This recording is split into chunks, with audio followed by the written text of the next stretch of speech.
Assalamualaikum warahmatullahi wabarakatuh. Tabi pun. Ya pun. Ya.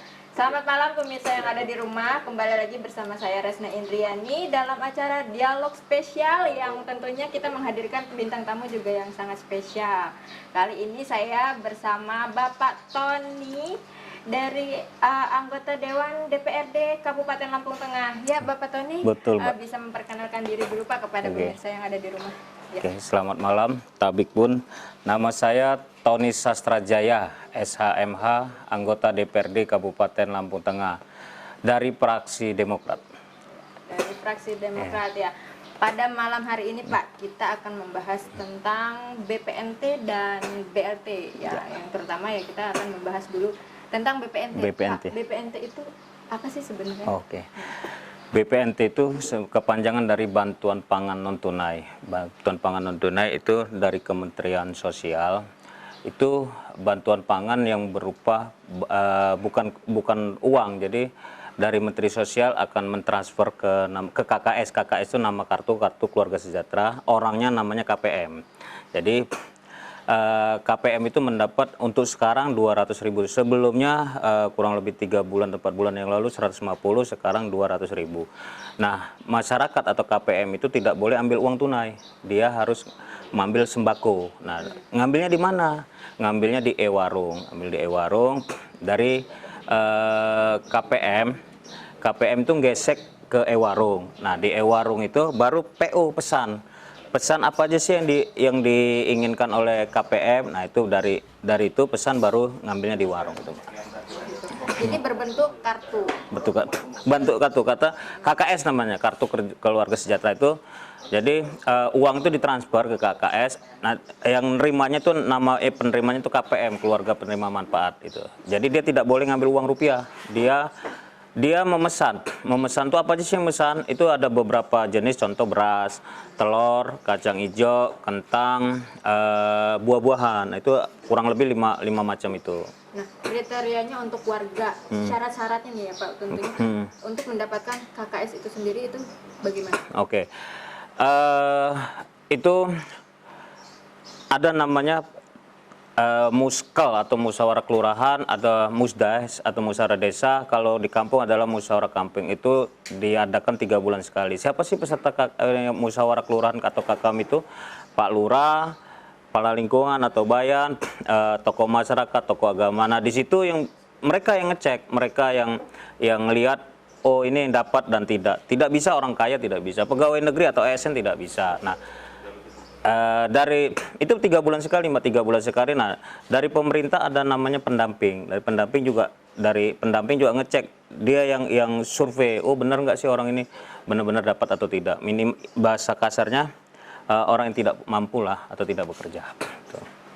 Jadi benar-benar orang-orang yang bisa mendaftarkan itu orang-orang yang tidak bekerja dan tidak mampu, dan kategorinya mungkin yang sudah jompo ya Pak ya? Bisa. Jadi kalau jompo juga termasuk juga. Nah, itu kan banyak sih permasalahan yang sekarang kok emak saya nggak dapat, nenek saya nggak dapat. Itu kita tidak bisa menyalahkan Pak Lurah atau tidak bisa kita menyalahkan kepala lingkungan. Terkadang nenek-nenek, ada kasus terjadi di kampung saya. Kampung saya itu ada nenek-nenek tidak dapat. Saya tanya oleh kepala lingkungan, Pak, Bapak ajukan tidak? Kata saya, kata kepala lingkungan, saya ajukan Pak Tony itu. Kok nggak dapat? Kita lihat, ternyata belum diajukan karena dia tidak punya KTP. Kita tanya, Nek, kenapa nggak KTP? Kata nenek itu, saya sudah mau mati, ngapain saya pakai KTP? Nah, itu permasalahan. Jadi salah satu permasalahannya ya Pak ya. Iya. Dan juga kan BPNT ini kan untuk di masyarakat di kampung-kampung, desa-desa yang terpencil itu kan sangat tidak familiar Pak. BPNT itu sebenarnya bantuan dari mana sih, pemerintah mana, atau dari kabupaten kah, provinsi kah, atau dari nasional, kan mereka tidak tahu. Bahkan untuk sosialisasi dari pemerintah sendiri kan sangat kurang untuk BPNT itu sendiri. Sebenarnya itu kan program nasional Mbak, program nasional itu salah satu tugas dari kepala desa atau kepala kampung atau lurah. Jadi salah satu tugasnya mensosialisasikan, mendistribusikan dan mencari siapa sih yang berhak atau tidak. Nah, itu Pak Lurah atau kepala desa Kakam itu yang harus mencari datanya. Nah, itu yang dilaporkan ke modelnya itu dari desa melalui operator laporannya ke kabupaten yang melanjutkan gitu. Jadi yang seharusnya mensosialisasikan itu adalah kepala desa. Nah, permasalahan lagi saya turun ke bawah beberapa bulan yang lalu ini, kepala kampung, kepala desa atau Kakam bahkan Pak Lurah nggak ngerti itu, nggak ngerti. Mereka taunya itu bantuan dari pusat. Iya. Caranya juga mereka nggak tahu, katanya itu udah dikondisikan e-warung. Itu tidak bisa. Seharusnya e-warung itu selalu update, selalu ngasih tahu Pak Lurah ini ada bantuan, ini yang dapat segini. Karena tadi salah satu syarat orang mau mendapat itu kan ada musyawarah kampung, musyawarah desa atau musyawarah kelurahan. Itu yaitu namanya musyawarah desa kan harus melibatkan desa, harus melibatkan kepala desa. Tapi pelaksanaannya e-warung kalau ditanya atau Pak Bayan atau kepala lingkungan ditanya pasti bahasanya data lama. Nah, itu harusnya 3 bulan sekali gitu, Pak. 3 bulan sekali harusnya diperbaharui. Update ya, update. Jadi kalau untuk yang permasalahannya seperti ini, kira-kira menurut Bapak sendiri itu ada kesalahan dari kepala kampungnya atau dari pihak pelaksananya? Kalau begitu kan tidak, berbeda tempat beda masalah. Ya. Berbeda tempat ada masalah. Ada yang kepala desa aktif, ada kepala desa aktif, ada e-warung aktif. Nah, saat ini problem sekarang ini e-warung itu pakai data lama, bahasanya pakai data lama. Saya survei ke sana, saya langsung coba datangin ke masyarakat, saya datangin ke e-warung. Ya e-warung pakai data itu saja. Untuk nambah atau tidaknya dia tidak tahu. Dia taunya dari TKSK dari kecamatan. Nah, kelurahan malah nggak tahu, tanda tangan aja. Dan selama ini pikir Pak Lurah ya tidak dilibatkan gitu, Mbak. Gitu. Jadi kemarin juga saya dengar ada beberapa masyarakat yang mengadukan kepada DPRD terkait beberapa supplier yang tidak jelas. Gitu. Itu seperti apa sih Pak tanggapan dari DPRD sendiri? Ya, kalau kami sebenarnya itu kan belum dirapatkan, tapi sebagai anggota dewan, aduan-aduan itu yang kami inginkan. Jadi masyarakat aktif kepada dewan, selain dewan turun ke lapangan bisa dibilang reses, itu kita mengharapkan juga masyarakat mengadu.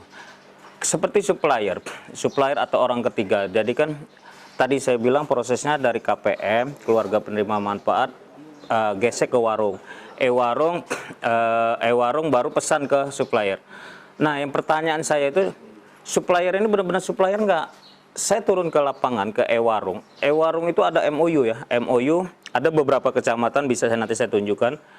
E-warung itu MOU ke supplier PT. Saya baca MOU-nya, ditulis itu pihak pertama supplier, pihak kedua nama e-warung, nama alamat dan sebagainya jelas. Tapi di atas itu supplier aja. Nah, suppliernya siapa gitu loh? Apakah dari PT Abu apa PT apa gitu kan nggak ada. Harusnya kan jangan ditulis supplier. Nah, ini nuntutnya ke siapa gitu. Jadi saya harapkan khususnya di Lampung Tengah, khususnya ke dinas sosial, ini benar-benar cek benar e-warung atau kan di perpanjangan dari perpanjangan dari dinas sosial itu ada TKSK. Itu tanya, itu benar-benar ini enggak benar-benar MOU tidak, benar-benar ada kesepakatan tidak gitu. Kesepakatannya benar atau tidak itu perlu dicek lagi, Pak. Oke, Pak, kita akan lanjut lagi setelah yang satu ini. Oke, thank you.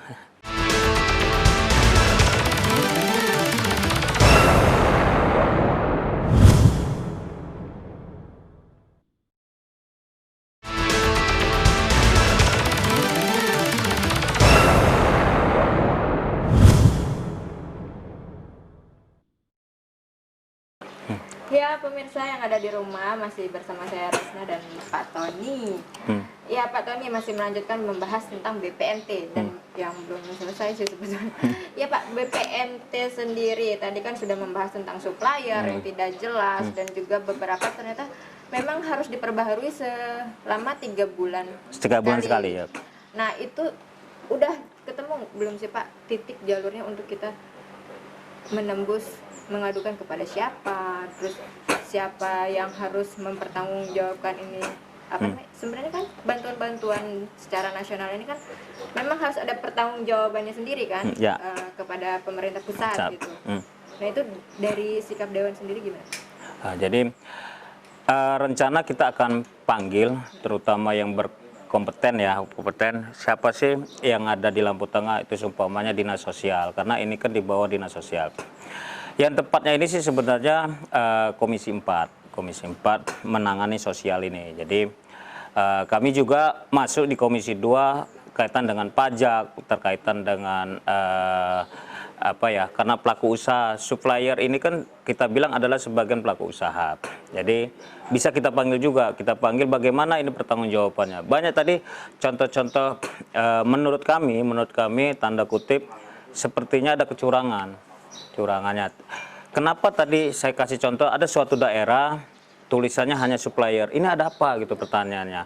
Apakah dia tanda kutip menghilangkan pajak? Nanti kalau ditanya, kamu bayar pajak gak? Tidak di sini. Dia pasti bilang tidak. Kenapa dia bilang tidak? Karena saya tidak pernah ada MOU gitu loh. Karena di dalam MOU-nya tulisannya cuma supplier. Ini suppliernya siapa? Apakah ditulis PT Abu, nama direktur dan sebagainya? Itu tidak ada. Jadi pertanggungjawabannya itu nggak ada. Itu yang berkaitan juga semua akan dipanggil. Kita akan minta perjelasan. Kalau tidak jelas, ya kami Dewan akan marah. Kami akan Dewan minta pertanggungjawaban itu, gitu, Mbak. Ya, untuk ketepatan penerima BPNT sendiri, Pak. Penerima BPNT sendiri masih kebanyakan dari yang sudah menjadi pegawai, ya kan, dan juga warga-warga yang bukan warga miskin, tentunya gitu. Itu gimana, Pak? Jadi tadi saya bilang itu pasti bahasa kepala lingkungan, bahasa e-warung atau pendamping bahasa itu data lama. Mungkin waktu dimasukin dia belum pegawai negeri. Mungkin pas dimasukin dia miskin. Nah, sekarang kan pertanyaan dia sudah pegawai negeri. Bagaimana menghilangkannya? Tadi saya bilang itu ada 3 bulan sekali musyawarah kampung, musyawarah desa atau musyawarah kelurahan. Itu 3 bulan sekali. Nah di 3 bulan itu mengupdate lagi. Apakah ini masih dapat atau memang harus dibuang atau ada penambahan? Ada kan mungkin selama ini dia kaya jadi miskin ada. Ada juga miskin jadi kaya juga ada. Nah itu di 3 bulan itu. 3 bulan itu kan semua perangkat. Lurah atau kepala desa atau kakam, Pak Bayan atau kepala lingkungan, tokoh agama, tokoh masyarakat itu semua dilibatkan. Nah di situ rapat, umpamanya di RT 1 atau lingkungan 1. Nama Bejo ini ternyata sudah kaya. Akhirnya ditanya satu, gimana Pak Bayan? Ini sudah kaya, oh benar. Akhirnya harus dicoret. Nah, setelah musyawarah itu dikasihkan operator yang update, operator yang akan laporan ke kabupaten yang update ke pusat, gitu Mbak. Sebenarnya sebelumnya ada sosialisasi nggak sih Pak? Ya. Yang didampingin dari Dewan gitu untuk BPNT sendiri. Kalau Dewan ini kan itu kan program sudah nasional Mbak. Nasional bukan program Dewan ini, ini program sudah lama. Sebenarnya program ini dari Bapak SBY dulu ada Raskin, terus ada sembako, ada macam-macam lah ya. Itu dari sudah lama. Jadi kita ini selama tidak ada permasalahan, selama tidak ada gejolak, kita juga tidak akan ganggu, bukan tidak akan ganggu, artinya kalau baik-baik saja dan sesuai prosedur, Dewan tidak akan cari-cari masalah. Karena kalau masyarakat ngadu, itu Dewan wajib turun gitu loh. Tidak ada anggota Dewan di Lampung Tengah 50 orang ini, saya bilang luar biasa. Dia dengar sedikit aja, mendengar saja, dia langsung turun. Apalagi orang ngadu itu hebatnya anggota Dewan Lampung Tengah ini. Memang sangat luar biasa. Baru dengar, bila perlu hanya mimpi aja turun dia. Wah luar biasa memang. Sampai sekarang DPRD Lampung Tengah sangat super aktif. Itu dia tidak bisa peka telinganya, tidak bisa melihat masyarakat warga Lampung Tengah ya dicurangin itu Mbak. Dari selama Bapak menjabat anggota Dewan ini, udah berapa warga yang sudah melaporkan kepada Bapak terkait hal ini? Kalau berapanya mungkin kita tidak hitung Mbak ya, tapi selama ada laporan contoh di Kecamatan Trimurjo, tempat saya ada yang ngadu, saya langsung turun. Kecamatan Bumi Ratu Nuban, saya langsung turun. Saya turun ke e-warungnya, saya temuin kepala desanya. Jadi kita tanya apa sih permasalahannya, sumbernya dari mana. Memang rata-rata sumbernya itu yang pertama pembagian tidak rata kata mereka, pembagian tidak rata. Ada yang sudah kaya kok masih dapat, nah ada yang miskin tapi nggak dapat, ada suppliernya yang kurang kilonya, kurang berat, atau berasnya nggak bagus itu. Jadi kita selusuri seperti tadi dibilang, kenapa sih nenek itu nggak dapat? Permasalahannya apa? Kita lihat ternyata contohnya nenek itu nggak punya KTP, sedangkan satu syarat pun harus punya KTP. Nah nenek itu ditanya, nek buat KTP, bahasa nenek, maaf, nenek udah mau mati ngapain buat KTP lah itu kan itu jadi ya nggak bisa kita mau ngomong apa gitu loh Mbak. Jadi memang di Juknis Sembako 2020 perubahan itu triwulan, 3 bulan sekali, Januari, April, Juli dan Oktober kalau nggak salah. Pokoknya 3 bulan sekali akan diupdate, apakah itu dihapus, apakah itu ditambahin gitu loh Mbak. Yang Bapak ketahui berapa jumlah desa yang sudah mendapatkan bantuan BPNT? Tentunya kan nggak semua desa ada warung kan? Enggak semua Mbak. Semua ada. Setiap desa satu. Setiap desa satu. Iya, Dari setiap desa itu rata-rata berapa warga? Itu kumulatif. Ada yang sampai 500, ada yang cuma 200, ada yang cuma 160, 150, macam-macam. Karena desa itu kan tadi saya bilang tergantung hasil musyawarah desa. Kalau ada musyawarah, contoh di kampung saya di Kecamatan Trimorjo. Kecamatan Trimorjo 2 desa banyak, jumlah penduduk Adipuro itu lebih banyak daripada Sembawaringin. Tapi yang dapat KPM malah lebih banyak Sembaringin. Nah, artinya tingkat kemiskinannya ya kelihatan gitu loh Mbak. Lebih banyak di Ya, jadi tingkat kemiskinan dari kan itu dari ngeliat dari situnya. Gitu. Sebetulnya nih Pak, rentetan atau runutan dari bantuan itu sendiri harusnya itu supplier itu dari mana, terus turunnya ke siapa, dan pihak dari Ewarung sendiri itu harus bagaimana kepada komunikasinya untuk kepala kampung. Kadang kan kepala kampung, apalagi yang baru-baru jadi ya kepala kampungnya, kadang dengan alasan, oh saya tidak tahu, saya belum ngerti, belum paham. Kan sebenarnya yang seperti itu kan jangan jadi alasan gitu. Jadi menurut Juknis, menurut Juri Sembako 2020, KPM, keluarga penerima manfaat itu datang ke Ewarung, gesek, uangnya udah keluar belum? Nah, sudah gesek. Terus ada berapa ini dalam satu desa ini, sumpamanya ada 500 KPM. Nah, dari 500 KPM, Ewarung pesan baru. Nah, problem sekarang, si supplier ini karena nggak tahu alasannya apa, belum dipesan dia taruh barang, gitu loh. Nah, itu kan menurut saya efeknya akan menimbulkan masalah ke depan. Contoh, kita tidak tahu kalau kartu ini diblokir. Kita tidak tahu kalau kartu ini bermasalah. Kalau barang sudah diterima, namanya masyarakat dikasih barang kan terima-terima saja. Nah, tiba-tiba kartu diblokir, siapa tanggung jawab? Nah, artinya kalau menurut saya, saran saya kepada Ewarung, MOU atau membuat perjanjian atau kesepakatan kepada supplier atau kepada PT, lihat PT ini ngikutin Juknis tidak, sesuai tidak. Kalau dia yang tidak ngikutin Juknis, tinggalin, karena bahaya di Ewarung. Nah, efeknya Ewarung ada masalah, otomatis kepala desa ada masalah. Kenapa kepala desa ada masalah? Yang memberi surat tugas Ewarung, yang memberi surat tugas, memberi pengangkatan sebagai ketua Kube atau Ewarung adalah kepala desa. Secara otomatis ya kepala desa akan ikut-ikut. Ya saran saya, Ewarung itu cari yang tidak ada masalah. Ewarung harus koordinasi sama kepala desa itu loh. Jangan ngikutin bagus atau tidaknya, menurut ya harus yang aturan aja yang ada gitu Mbak. Oke, untuk pembahasan BPNT kita sudah agak ditutup dulu. Siap, Nanti siap. saya mau nanya lagi tentang BLT. Oke, nah, betul. BLT itu kan bantuan langsung Tunai, ya. Nah, bantuan langsung tunai ini kan lagi boomingnya pada saat COVID. pandemi COVID. Yep. Tapi jangan dijawab dulu, kita siap. Setelah yang satu. Oke, siap.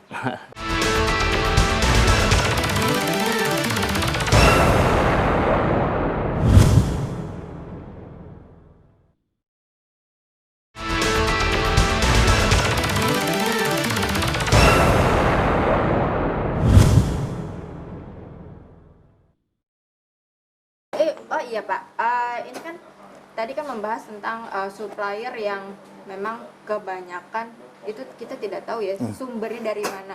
Sebetulnya yang seharusnya seperti apa sih Pak suppliernya? Itu menarik gitu. Jadi kita mengharapkan dinas itu menunjuk atau menyarankan kepada e-warung supplier itu seperti apa sih gitu loh, suppliernya yang benar.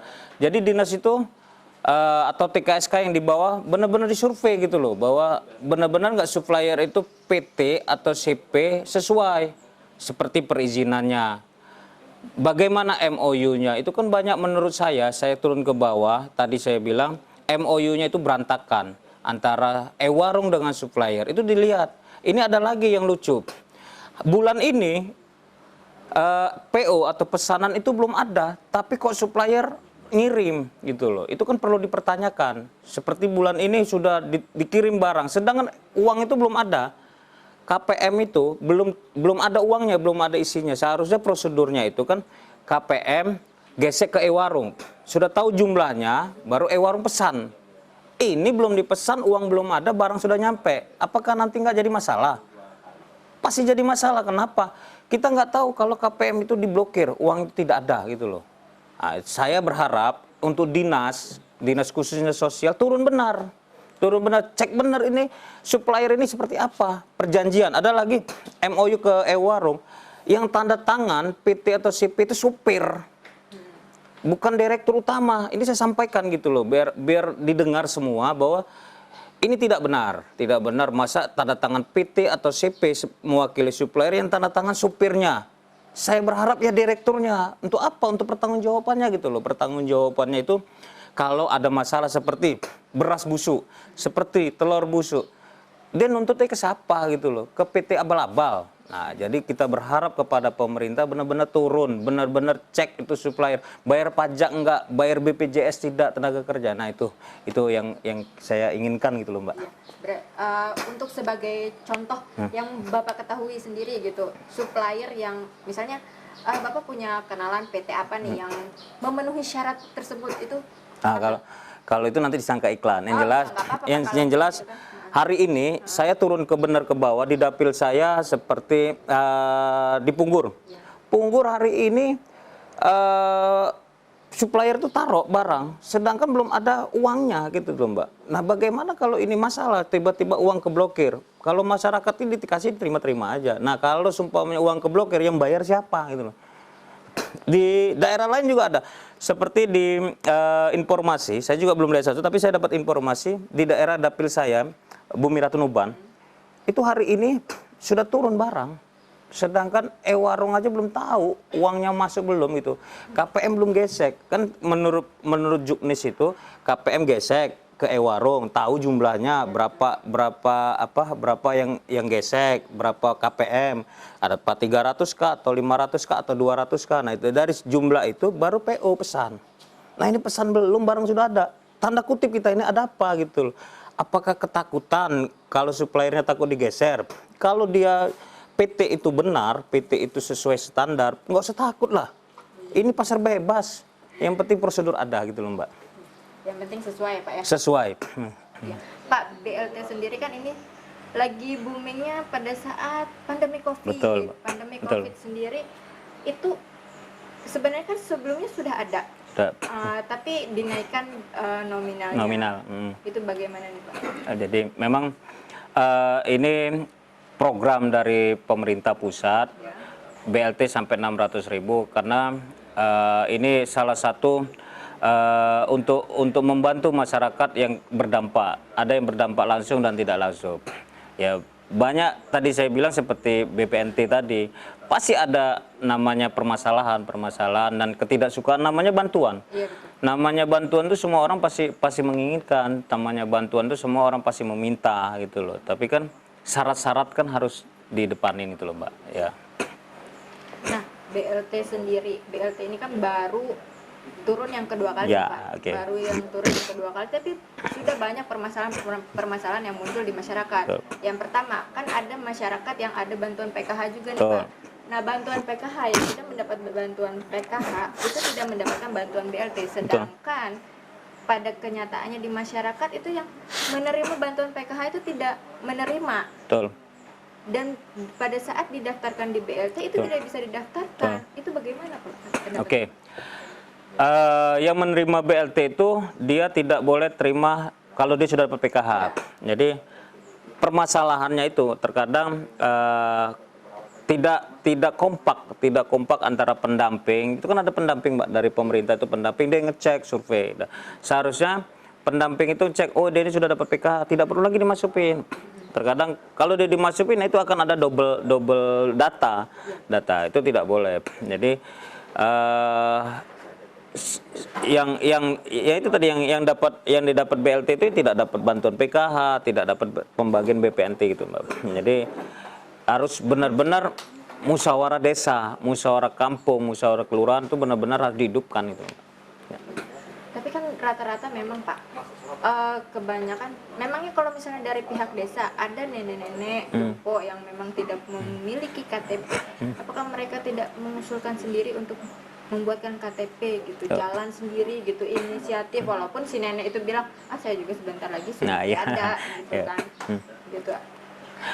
Itu karena kan membuat KTP terus foto Mbak, nggak bisa foto nenek A untuk nenek B, nggak bisa, jadi kan akan lucu kan.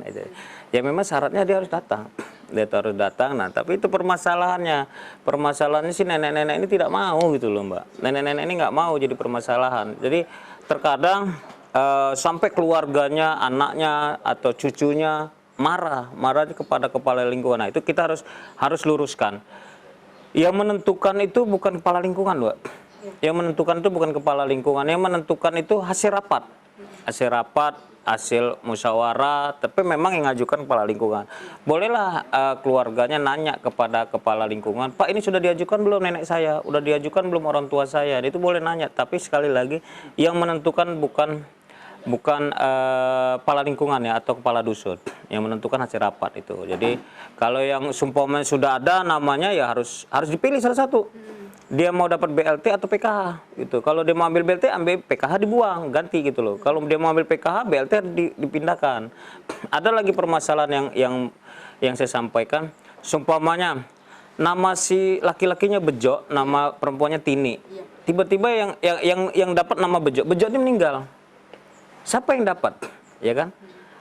Yang dapat itu yang dapat itu kan untuk keluarga. Jadi kalau Bejo meninggal ya istrinya yang dapat gitu loh. Tapi proses tetap diajukan ganti nama gitu loh. Jadi orang kebingungan. Bagaimana kalau si A ini sudah meninggal? Itu lari kemana uangnya? Itu larinya di dalam aturan, di dalam petunjuk itu kembali keluarga. Karena indikasi itu bukan untuk perorangan, untuk keluarga.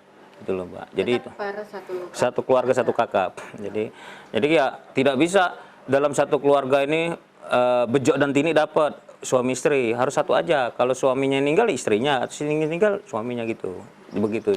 Pada masa-masa pandemi ini tentunya Dewan sendiri banyak banget ya Pak laporan dari warga yang saya tidak mendapatkan BPNT, saya tidak mendapatkan BLT, PKH. Itu bagaimana Pak? Apalagi saya tidak bekerja. Gitu. Itu bagaimana Pak? Maksudnya dari pihak Dewan sendiri harus menghidupkan perekonomian masyarakat pada saat ini. Cara strategi dewan-dewan itu berbeda-beda, macam-macam. Ada ya bagaimana dewan-dewan supaya tidak ada masalah di bawah. Itu caranya masing-masing. Yang berkaitan dengan BLT pasti dewan-dewan akan turun sendiri, ngecek sendiri, ngelihat sendiri permasalahan seperti apa. Kita akan tanya ke kelurahan atau ke desa, kita akan tanya pendamping, karena di dalam satu desa itu pasti ada pendamping. Kita pendamping, contoh tadi yang sudah meninggal bagaimana, terus ini orang kaya kok dapat bagaimana menghilangkan, atau orang miskin kok nggak dapat, biar dapat seperti apa. Nah, itu anggota dewan matang semua soal ini, karena ini sudah dipelajarin teman-teman dewan itu ya membaca bagaimana sih jenis sembako. Terkadang kalau kita nggak baca ya malu juga kalau ditanya nanti gitu loh. Insya Allah semua dewan di Lampung Tengah ini luar biasa menurut saya Mbak. Ya, kan terkendala kadang untuk mendapatkan BLT sendiri, udah dapat PKH ibu ini. Tapi pada kenyataannya dia tidak mendapatkan PKH. Jadi dia tidak bisa mendapatkan BLT. Nah, ada ini nggak sih Pak dari Dewan untuk rujukan untuk memanggil si pendamping PKH sendiri gitu? Kenapa sih tidak diturunkan gitu? Apa ada kendalanya seperti apa? Jadi masyarakat awam ini tidak melulu menjadi korban. Sebenarnya bukan jadi korban sih, itu hanya perasaan saja. Tiap daerah itu, di tiap daerah itu ada wakil rakyat, adalah dewan. Dewan itu bisa langsung tanya dewan. Terkadang sih memang masyarakat malu, masyarakat nggak enak. Benar tidak boleh tidak enak. Mereka memilih wakilnya itu tepat untuk menyampaikan aspirasi, menyampaikan masalah. Apabila tadi contoh ini sudah dapat PKH tapi uangnya kok nggak ada, gitu kan? Itu ada terjadi tuh. Namanya ada, uangnya nggak ada. Itu perlu kita tanyakan. Apakah tanda kutip uangnya diambil, bantuannya diambil atau enggak gitu. Nah, itu bisa dicek pendamping. Pendamping akan ngecek ke bank karena semuanya itu bermuara di bank. Karena ngambil uangnya di bank. Ada juga ngambil uangnya di kantor pos. Nah, itu bermuara di situ. Jadi bisa dicek di bank itu dilihat, oh uangnya sudah keluar. Nah, itu pertanyaan, uangnya ke siapa gitu. Nah, itu bisa ngadu ke dewan juga bisa. Karena setiap daerah itu pasti ada dewannya, Mbak. Oke Pak, ini kita berada di menit-menit terakhir Oke, siap. pembicaraan kita tentang BPNT dan BLT. Ada pesan sendiri nggak sih Pak untuk masyarakat atau himbauan lah, semodel himbauan untuk masyarakat yang belum mendapatkan BPNT, PKH, BLT itu harus bagaimana bersikap? Terus kalau memang mereka merasa memang harus mendapatkan bantuan tersebut, itu mereka harus mengadukan kepada siapa dan mendaftarkan kepada siapa. Apalagi di masa-masa pandemi ini banyak sekali kan masyarakat yang tidak bekerja dan sebagainya. Oke. Memang permasalahan COVID ini permasalahan nasional. Permasalahan nasional, semua merasakan, mau dia pegawai dan tidak. Jadi kita juga menumbuhkan rasa apa ya, ingin memiliki. Kalau kita merasa sudah mampu, sudahlah, janganlah kita teriak-teriak ingin minta dan sebagainya. Seperti saya sudah mampu, kita sampaikan kepada kepala desa bahwa lebih baik kasihkan kepada orang yang tidak mampu. Dan kita harapkan kepada pemerintah, khususnya dari pemerintah pusat, kabupaten, kepala dinas, sampai ke bawah, sampai kepala desa, cek benar orang yang tidak mampu ya harus dapat, yang tidak mampu ya benar-benar dicoret itu loh. Jadi jangan yang dapat karena dia keluarga RT, jangan yang dapat dia keluarga kepala kampung dan sebagainya. Harus benar-benar sesuai yang benar-benar dapat gitu loh. Ya. Oke, pemirsa yang ada di rumah, nggak kerasa 30 menit sudah kita menemani Anda semua, dan itu semua sudah dalam pembahasan BPNT tadi yang harusnya dapat dari mana kan Pak, dan kita juga sudah mengetahui jalurnya, kita harus mendapatkan bantuan itu, kita harus melaporkan kepada siapanya ya. Oke pemirsa yang ada di rumah, sampai jumpa.